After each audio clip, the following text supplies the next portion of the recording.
कभी किसी को मुकम्मल जहां नहीं मिलता, कहीं जमी तो कहीं आसमां नहीं मिलता। हेलो स्टूडेंट, कैसे हैं आप सब। आज मैं आपको नागार्जुन द्वारा रचित उनकी कविता कालिदास, जो कि अत्यंत प्रसिद्ध है, उसका अर्थ बताऊंगी। उसके पहले मैंने बादल को घिरते देखा है और अकाल और उसके बाद इनकी कविता को मैं बता चुकी हूँ। वैद्यनाथ मिश्र नागार्जुन, इनका जो पूरा नाम था वो वैद्यनाथ मिश्र नागार्जुन था। ये प्रारंभ में जो रचनाएं करते थे वो यात्री के नाम से लिखा करते थे, लेकिन बाद में बौद्ध धर्म से प्रभावित होकर महात्मा बुद्ध के प्रसिद्ध शिष्य के नाम पर इन्होंने अपना नाम नागार्जुन रख लिया। तो आज मैं इनकी कविता कालिदास कालिदास आप सभी जानते होंगे कौन थे। तो इस कविता में जो है कालिदास की जो रचनाएं हैं कुमार संभव, रघुवंश और मेघदूत, उन्हीं काव्यों के जो मार्मिक व करुण प्रसंग है उन्हीं को संदर्भित करते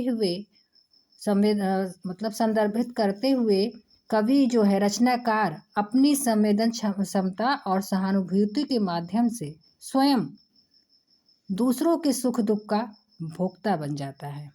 तो यहाँ पर कालिदास सच सच बतलाना, यहाँ पर नागार्जुन जी कालिदास जी से पूछते हैं। आप प्रसंग में लिख दीजिएगा कि महाकवि कालिदास द्वारा रचित जो चित्रित प्रसंग थे उसको केंद्र में रखकर उनके भावों के साथ, किनके भावों के साथ, कालिदास के भावों के साथ स्वयं तल्लीन हो जाते हैं और कवि नागार्जुन जी अपनी कल्पना को मूर्त रूप प्रदान करते हुए कहते हैं। क्या कहते हैं? कालिदास सच सच बतलाना, इंदुमती की मृत्यु शोक से अज रोया या तुम रोए थे, कालिदास सच सच बतलाना।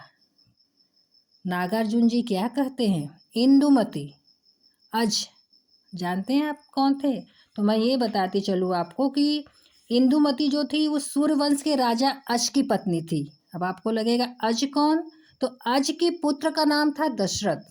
ये दशरथ को तो आप सभी जानते हैं। तो अज के पुत्र का नाम दशरथ था।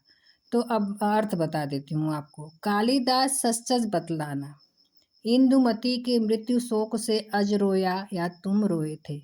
जब इंदुमती की मृत्यु होती है तो उनके पति जो है अज रोए थे या तुम रोए थे। कहना क्या चाहते हैं? कहना ये चाहते हैं कि कविता में इस प्रकार का वर्णन किया गया है, मार्मिक वर्णन, मर्म को छूने वाला, हृदय को छूने वाला ऐसा वर्णन किया गया है कि ऐसा लगता है कि पत्नी के वियोग में अज तो रोए ही थे, साथ साथ ऐसा लगता है कि कालिदास कहीं न कहीं उससे ज़्यादा तुम रोए थे। शिव जी की तीसरी आँख से निकली हुई महाज्वाला में घृत मिश्रित सूखी समिधा सम कामदेव जब भस्म हो गया, रति का क्रंदन सुन आंसू से तुमने ही तो दृग धोए थे। आगे नागार्जुन जी क्या कहते हैं? शिव जी की तीसरी आँख से, ये सभी जानते होंगे कि जब शंकर भगवान नाराज हुए थे तो कामदेव भस्म हो जाते हैं।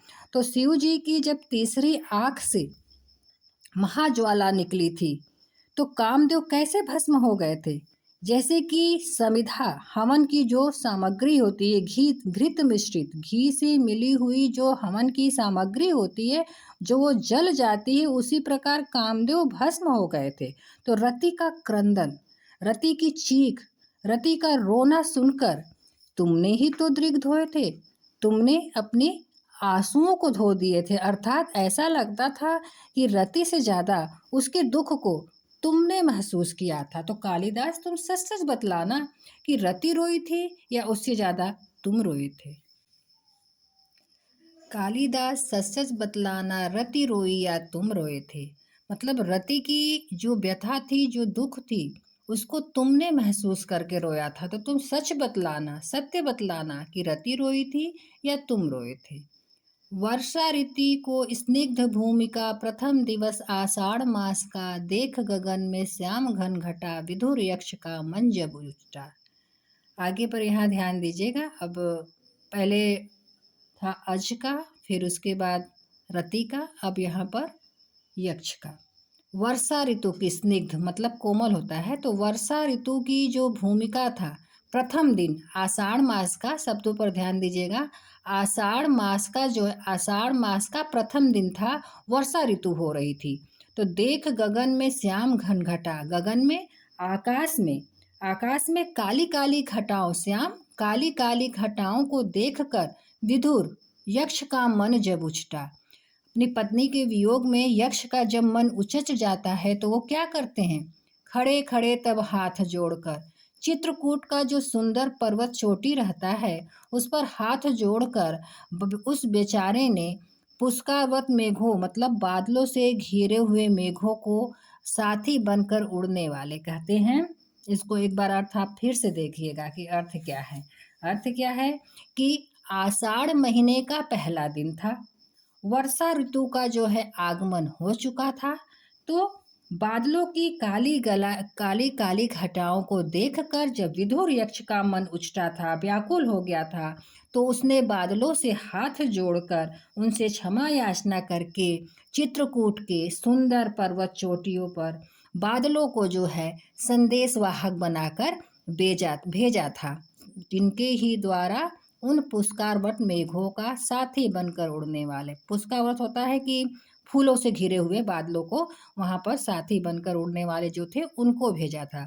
तो कालिदास, फिर प्रश्न करते हैं कालिदास से कि कालिदास सच सच बतलाना। यहाँ मैं एक बात और आपको बताती जाती हूँ कि आपको लगेगा यक्ष कौन है। तो यक्ष एक पौराणिक चरित्र है, मान्यता है, पौराणिक चरित्र है कि यक्षों को, यक्ष और राक्षस जो, यक्षों को जो है राक्षस माना जाता था। तो इसमें भी जो है कि दो प्रकार के होते थे, प्रारंभ में जो है दो प्रकार के राक्षस होते थे। तो यक्ष उनको कहा गया जो रक्षा करते थे, और यज्ञों में जो बाधा डालते थे उन्हें राक्षस कहा गया। ये पौराणिक मान्यता के अनुसार है, ये आपकी जानकारी के लिए बता रही हूँ। तो फिर वही आगे कहते हैं कि कालिदास सच बतलाना, पर पीड़ा दूसरे की तकलीफ से पूर होकर, थक कर, चूर चूर होकर, अमल धवल स्वच्छ मैल रहित सफेद पर्वत के शिखरों पर, हे प्रियवर तुम कब तक सोया थे।